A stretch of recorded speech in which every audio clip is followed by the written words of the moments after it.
Good morning, everyone from Dunrobin Ranch in Lolo, Montana. You are here this morning with Suzanne Miller, the owner of the ranch, and with my wonderful tech guy, James Wassam, who is not only the tech guy, but the all around wonderful handyman, fun guy, the guy who gets kind of worked into every little project that happens out here. Both James and my husband are wonderful support teams. And I'm going to be showing you today something that we are going to be putting up for our upcoming equine art extravaganza, which is in August, on August 21st. I hope all of you will come. And more importantly, I hope all of you will take the opportunity to make a painted pony poster. And this afternoon at 2 o'clock, Paula will be here with me, and we will do one online with a broadcast, and you can do it right along with us. What we want to do is create a herd of homemade horses. And this is all part of our art extravaganza, celebrating horses and raising money for youth homes in Missoula, which is a for foster care and an adoption agency. And this is particularly close to my heart because my mother was an orphan. She lived in the Montana State Orphanage for the better part of her childhood. And I often thought somebody missed out a really good opportunity to adopt a really wonderful girl, but she was not adopted. She graduated from high school in Twin Bridges, Montana, which is where the state orphanage was at the time. And ever since, knowing my mother, I've taken a real interest in foster children and in adoptive organizations. There are, children need families. That's the bottom line. And so we put on this equine art extravaganza to help raise money to support youth homes here in Missoula. So this is this whole homemade herd of horses has gotten us to thinking about how are we going to show all these great painted pony posters. And so, of course, this gives me yet another excuse for using my flagpoles. I'm going to share my screen and I'm going to take you through the history of my flagpoles. I mean, who in the world owns 6 flagpoles? Well, I do. And James, you're going to have to enable me to share my screen. Are you there? Can you help me enable me to do that? Yeah, you should be good to go now. I normally do on all these, and every now and then I get under the gun and miss the cue. So Uh, you should be yeah, enabled now. I'm good to go now. I see that. Okay, so I'm going to show you, first of all, this first slide is of the flagpoles themselves. Well, how the heck did I come to buy 6 flagpoles?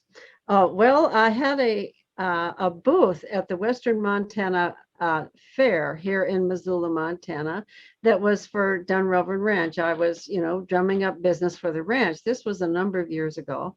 And they had what was called Commercial Alley, in which there were a whole bunch of booths for different vendors of different kinds.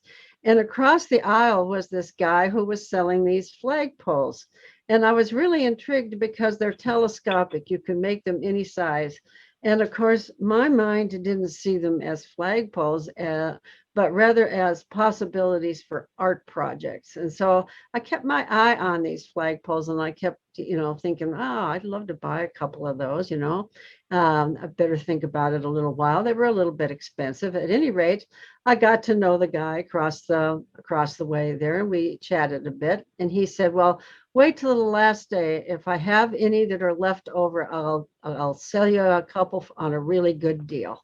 So indeed, I did wait till the last day, and he had 6 of them left over. And he said, "Well, Suzanne," he said, "I don't want to haul these things away. So if you take all 6, I'll give you a really screaming good deal." And of course, I couldn't pass it up. So I called my wonderful husband and had him bring the truck and say to tell him we now were the proud owners of 6 flagpoles.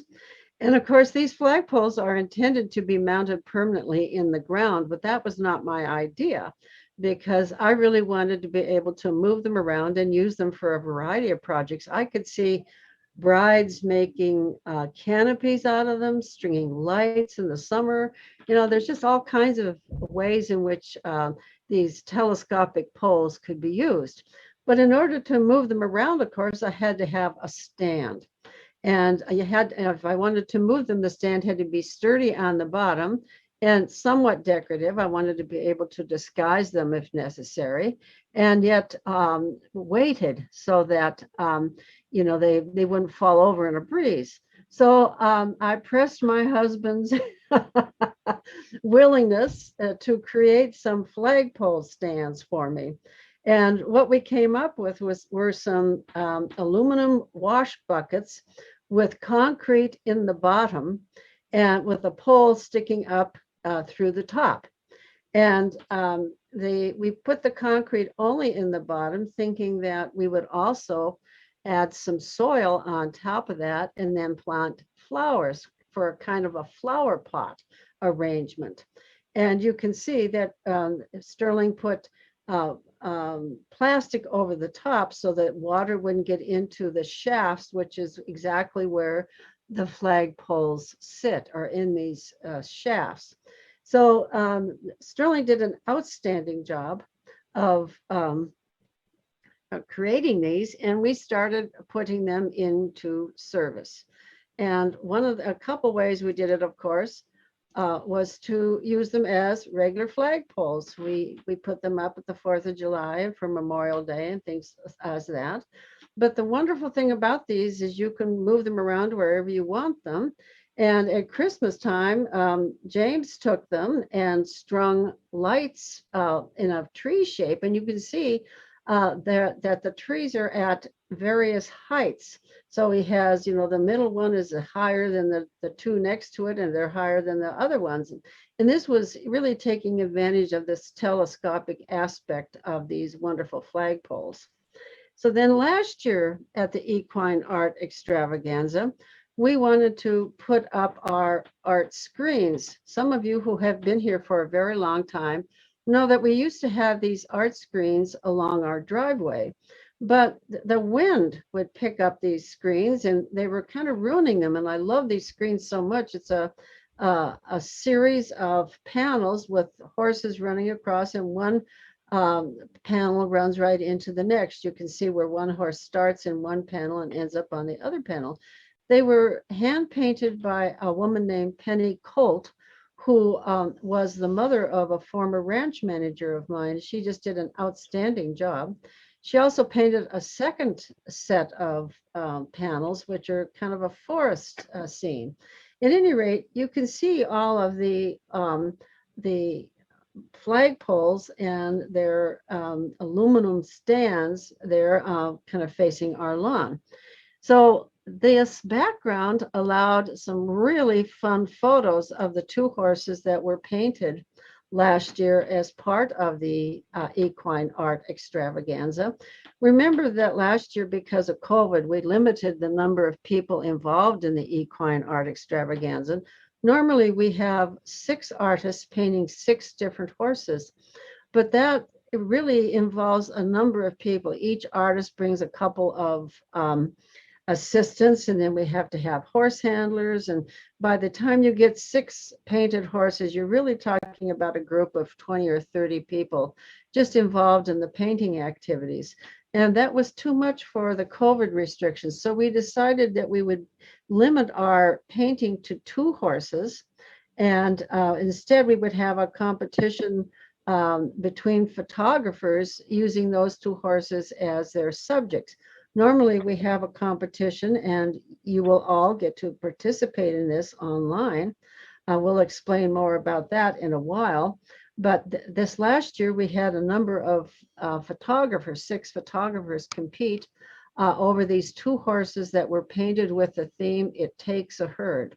We chose that theme because we realized that to conquer the pandemic, it would take all of us working together. It really does take a herd. And so this year's theme is going to be free reign. And just like we named our osprey chicks, Pfizer, Mud, and JJ, those wonderful vaccines have allowed more people together. And so that's why we have chosen the theme of free reign this year. Okay, I'm going to stop my screen share and I am going to ask our wonderful tech guy, all around handy guy, to go out in the uh, activity field and go and start positioning these flagpoles for our upcoming use in the equine art extravaganza. And I'll man the camera while James is out there talking with me via the Zoom. Are you there, James? Yeah. Howdy, everybody. Yep. Here we are. And I've got one of these buckets staged out here. It's a little bit of a chore. It kind of took some time to figure out how to move these around properly, because to do it safely, if you're just doing it by hand, it really is a two-person job. These are pretty heavy, and they probably weigh, I think there's at least a 80-pound bag of concrete in each one of these probably. So you can't really pick them up and walk with them too well. So what I've got is a hand truck here, and we store all of these out by the greenhouse, but one person can easily move these with a hand truck. It'd be nice. I guess we should have a hand truck with much bigger tires in the grass. That would help move them around, but we don't move them around that often, so it's not too big of a deal. And then, of course, the flagpoles, like you saw in those pictures, go inside the tube here, and then they are telescopic, and we just raise them up like this, and we can tie obviously flags, ropes, all kinds of stuff in between, and they've got little clips on them. So they work pretty well. We do have to be careful about how high we put them and what type of wind loading goes on them. In fact, that picture you saw with the flags on there, because the base is somewhat narrow here, when the wind really gets blowing, it can actually, at full mast, the wind could actually blow the pole over, even with just one flag on there. So there is a lot of leverage when these are at full height. So yeah, it's been interesting using them. We did have Christmas lights on them. We did have some windstorms, and we did have the tallest Christmas tree blow over as well. So it's been a little bit of a trial by error type of thing, making sure we get all these lashed down properly and safely tied in. So I just have an idea now, James. We should save some water buckets, some water containers that would, maybe like 4 of them, that would fit in that that stand, and that we could fill with water and really add weight to the base. You understanding what I'm saying? Yeah, we could do that. We do have some other concrete, smaller blocks, kind of those horseshoe blocks that we could use as well.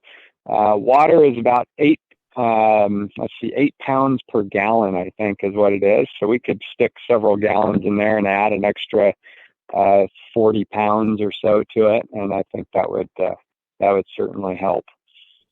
So, James, I'm thinking that for this equine art extravaganza, we don't want them too tall and we don't want them too far apart.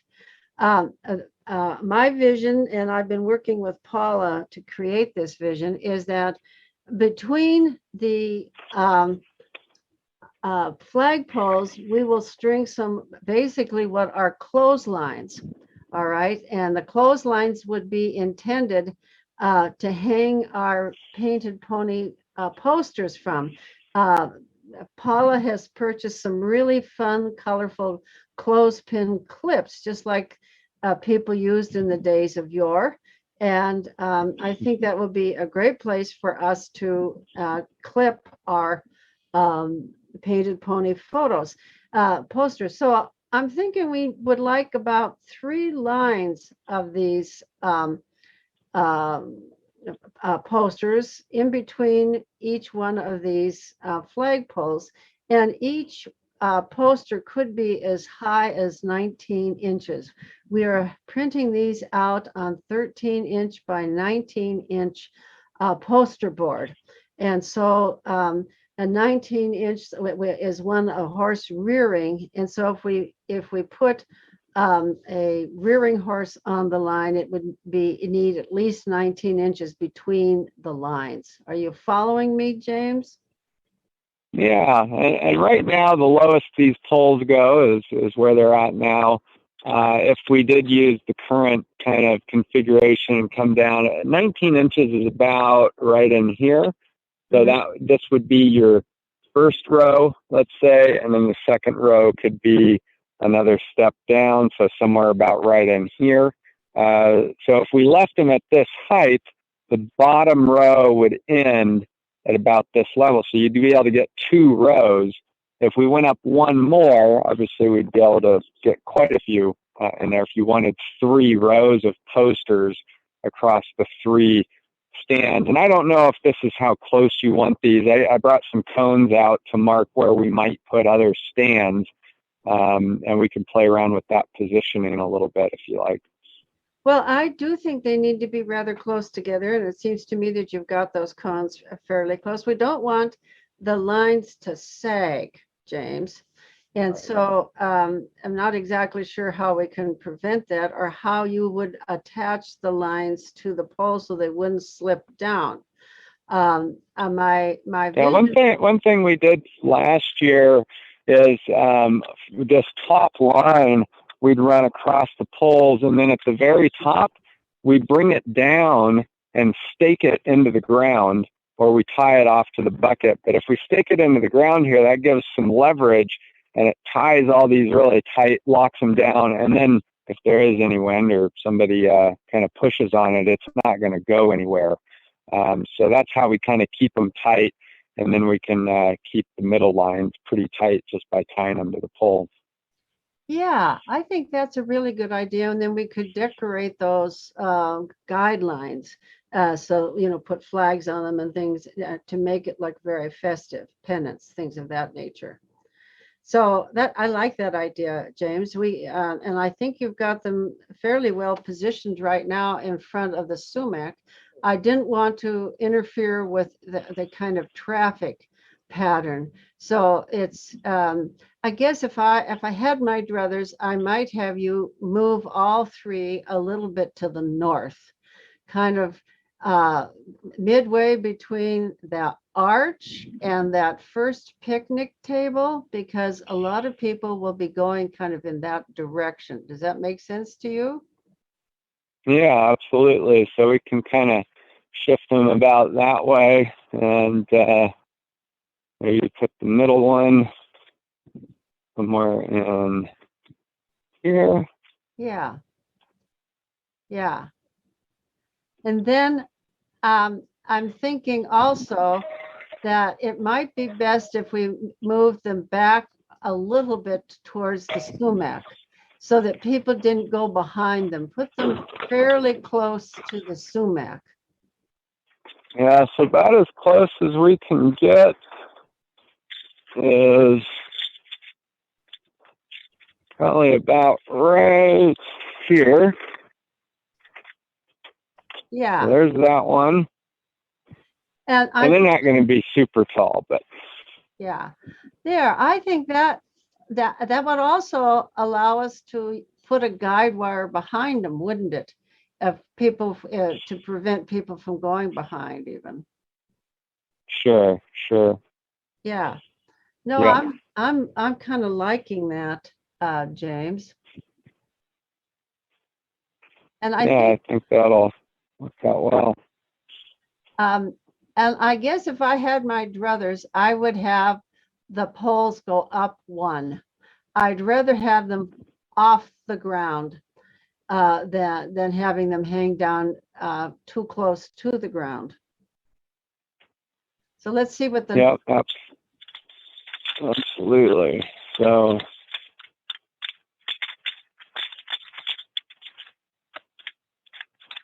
now, if they're So the flagpoles go up higher. That doesn't mean we have to put the rope at the very top necessarily, but we can put the rope anywhere along that edge and tie it off that way.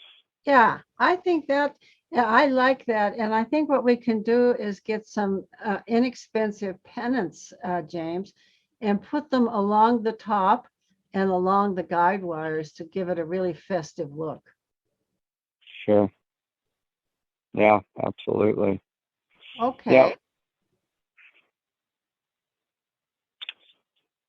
Yeah, I think yeah, these rings here that we can tie ropes off to as well, they can be adjusted and taped into place so that they don't go anywhere. So we could, stage it so that the bottom row starts at this lower piece here and the upper row is kind of part way up. But the idea is that we can pan the camera around like it is now and zoom in on these posters and share the view of these posters not only with folks here but also online, Yes. so everybody gets to see what's going on.